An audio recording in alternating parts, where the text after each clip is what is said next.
कुछ समय पहले सोशल मीडिया पर सुप्रसिद्ध क्रिकेटर विराट कोहली, उनकी पत्नी अनुष्का शर्मा और उनकी बेटी वामिका कोहली महाराज के दरबार में दर्शन करने आए हुए थे। वहां उन्होंने महाराज के दर्शन कर सत्संग भी सुना, जिसके बाद विराट कोहली ने 2 शतक मारे। आइए जानते हैं कौन है महाराज जिनके आशीर्वाद से कोहली ने लगाए शतक। प्रेमानंद महाराज, जिनका विराट कोहली ने किया था दर्शन। इनका जन्म अखरी गांव सरसोल ब्लॉक कानपुर उत्तर प्रदेश में हुआ था। इनके बचपन का नाम अनिरुद्ध था। इनका परिवार बहुत साधारण और पवित्र था, इसलिए इनका बचपन बहुत ही साधारण रूप से बीता। बचपन से उनका बौद्धिक स्तर अन्य बच्चों से अलग था। उनका ज़्यादा ध्यान भक्ति भाव पर था। बचपन से मंदिर जाना, कीर्तन करना और चालीसा का पाठ पढ़ना आरंभ किया। घर का माहौल आध्यात्मिक होने की वजह से प्रेमानंद महाराज ने कम उम्र से चालीसा का पाठ पढ़ना शुरू कर दिया। उनके माता पिता हमेशा संत सेवा, उनके सेवा में लगे रहते थे। उनके बड़े भाई श्रीमद् भागवत के श्लोक पढ़कर परिवार को आगे बढ़ाया। जब प्रेमानंद महाराज 5वीं कक्षा में थे, तब उन्होंने गीता और सुख सागर पढ़ना शुरू किया। स्कूल में पढ़ाई के दौरान उनके मन में बहुत सारे सवाल उठते थे, जिसका उत्तर निकालने के लिए उन्होंने श्री राम और श्री कृष्ण गोविंद हरे मुरारी का जाप किया। जब वे 9वीं कक्षा में आए, तब उन्होंने ईश्वर की खोज के लिए आध्यात्मिक जीवन जीने का दृढ़ निश्चय किया। इसके लिए वे सब कुछ त्यागने के लिए तैयार थे। उन्होंने अपनी माँ को अपना निर्णय के बारे में बताया और 13 वर्ष की उम्र में महाराज ने एक दिन मानव जीवन जीने के पीछे की सच्चाई जानने के लिए अपना घर त्याग दिया। घर छोड़ने के बाद महाराज को नैष्ठिक ब्रह्मचर्य में दीक्षित किया गया, जिसके बाद उनका नाम बदलकर आनंद स्वरूप ब्रह्मचारी नाम रखा गया।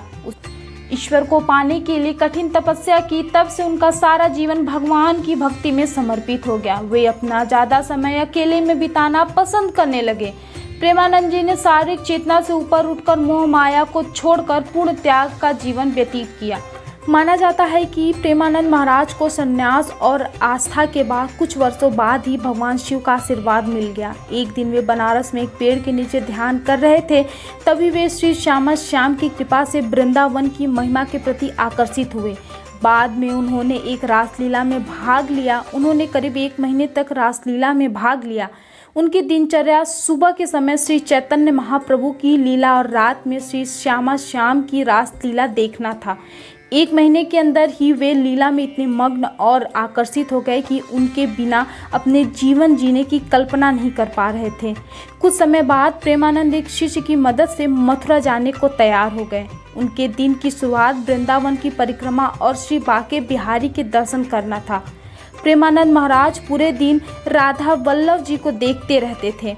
एक दिन वृंदावन के पुजारी ने महाराज को श्री राधा रस सुन्नाधि का एक श्लोक सुनाया, लेकिन वे उसके अर्थ को नहीं समझ सके।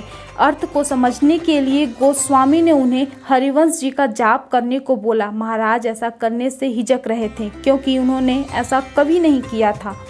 उनके दिन के बाद जब प्रेमानंद महाराज ने वृंदावन की परिक्रमा की, तो उन्होंने खुद को हरिवंश महाप्रभु के नाम को जाप करते हुए पाया। एक प्रकार से वे हरिवंश की लीला में मग्न हो गए। वृद्धावस्था में होने के बावजूद भी प्रेमानंद का स्वास्थ्य अच्छा है। इतना ही नहीं, ज्ञान और दर्शन के लिए भारत देश ही नहीं बल्कि विदेश से भी लोग उनके पास आते हैं और उनका सम्मान करते हैं। अपने ज्ञान और दर्शन के लिए पूरी दुनिया में प्रेमानंद जाने जाते हैं। कहा जाता है कि कई सालों से उनके दोनों गुर्दे खराब हैं, उसके बावजूद भी वे अभी तक स्वस्थ हैं। उनका मानना है कि उनका सारा जीवन राधा रानी की सेवा और भक्ति के लिए है। सब कुछ उन्होंने भगवान के हाथों में छोड़ दिया है। आज भी उनकी दिनचर्या भक्ति और वहां आने वाले भक्तों से मिलकर उनकी समस्या को सुनकर उनका हल निकालना है।